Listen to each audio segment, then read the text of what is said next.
ബെത്ലഹേം എന്നുള്ളത് മലയാളി സിനിമാ പ്രേക്ഷകർക്ക് ഒട്ടും പുതിയതായിട്ടുള്ള ഒരു വാക്കല്ല. 1998 ഓണത്തിന് റിലീസായ ഒരു ചിത്രം. മലയാളത്തിലെ ഏറ്റവും വലിയ ക്ലാസിക്കുകളിൽ ഒന്നായ ചിത്രം സമ്മർ ഇൻ ബെത്ലഹേം 2026 എത്തി നിൽക്കുമ്പോൾ ഓണത്തിന് മറ്റൊരു റിലീസ് വരുന്നു. ഗിരീഷ് ഷേഡിയുടെ സംവിധാനത്തിൽ നിവിൻ പോളിയും മമിത ബൈജുവും കേന്ദ്ര കഥാപാത്രങ്ങളായി എത്തുന്ന ബെത്ലഹേം കുടുംബ യൂണിറ്റ്. ഏറെ പ്രതീക്ഷകളോടെയാണ് തിയേറ്ററിലേക്ക് കടന്നു കയറിയത്. ആ പ്രതീക്ഷകളെയൊക്കെ ഒരുപടി മുകളിലേക്ക് വെക്കുന്ന ഒരു ചിത്രം ബെത്ലഹേം കുടുംബ യൂണിറ്റ്.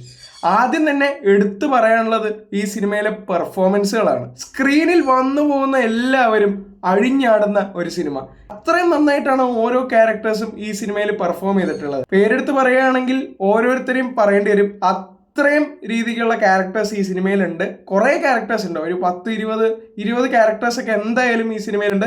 എല്ലാ ക്യാരക്ടേഴ്സിനും അവരുടേതായ സ്പേസ് ഈ സിനിമയിൽ കൊടുത്തിട്ടുമുണ്ട്. ഗിരീഷ് ഷേഡിയുടെ മുന്നത്തെ ചിത്രങ്ങളൊക്കെ നമ്മൾ കണ്ടിട്ടുള്ളതാണ്. തണ്ണീർമത്തൻ ദിനങ്ങൾ, സൂപ്പർ ശരണ്യ, അയം കാതലൻ, പ്രേമലു, ഇത്രയും സിനിമകൾ നമ്മൾ ഓൾറെഡി കണ്ടിട്ടുള്ളതാണ്. എനിക്ക് തോന്നുന്നത്, എനിക്ക് പേഴ്സണലി പറയുകയാണെങ്കിൽ ഗിരീഷ് ഷേഡിയുടെ ഏറ്റവും ഫേവററ്റ് സിനിമയായിട്ട് ബെത്ലഹേം കുടുംബ യൂണിറ്റ് മാറിയിട്ടുണ്ട്. നിവിൻ പോളിയുടെ ഏറ്റവും മികച്ച ചിത്രങ്ങളുടെ ലിസ്റ്റിലേക്ക് ഒരു പക്ഷേ എൻ്റർ ചെയ്യാൻ സാധ്യതയുള്ള ഒരു സിനിമയാണ് ബെത്ലഹേം കുടുംബ യൂണിറ്റ്. നമുക്ക് ഓരോ ക്യാരക്ടേഴ്സിനെ കാണുമ്പോഴും നമ്മളുടെ അയൽപക്കത്തൊക്കെ ഉള്ള ഓരോ ആൾക്കാരായിട്ട് നമുക്ക് തോന്നിപ്പോകും. അത്രയും നാച്ചുറൽ ആയിട്ടാണ് ഓരോ വ്യക്തികളും ഇതിൽ അഭിനയിച്ചിട്ടുള്ളത്. എസ്പെഷ്യലി സുരേഷ് കൃഷ്ണ, പിന്നെ സംഗീത്, ശ്യാം മോഹനൊക്കെ വളരെ മികച്ച രീതിയിൽ ഇതിൽ പെർഫോം ചെയ്തിട്ടുണ്ട്.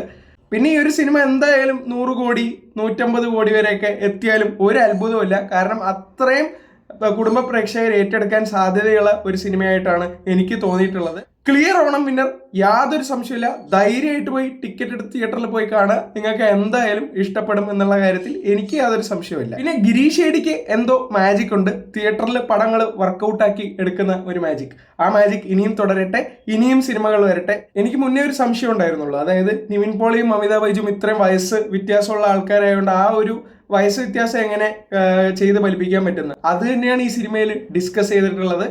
അപ്പോൾ എല്ലാവരും തിയേറ്ററിൽ തന്നെ പോയി കാണുക എന്ന് പറഞ്ഞുകൊണ്ട് ഞാൻ എൻ്റെ റിവ്യൂ നിർത്തുന്നു. നന്ദി, നമസ്കാരം.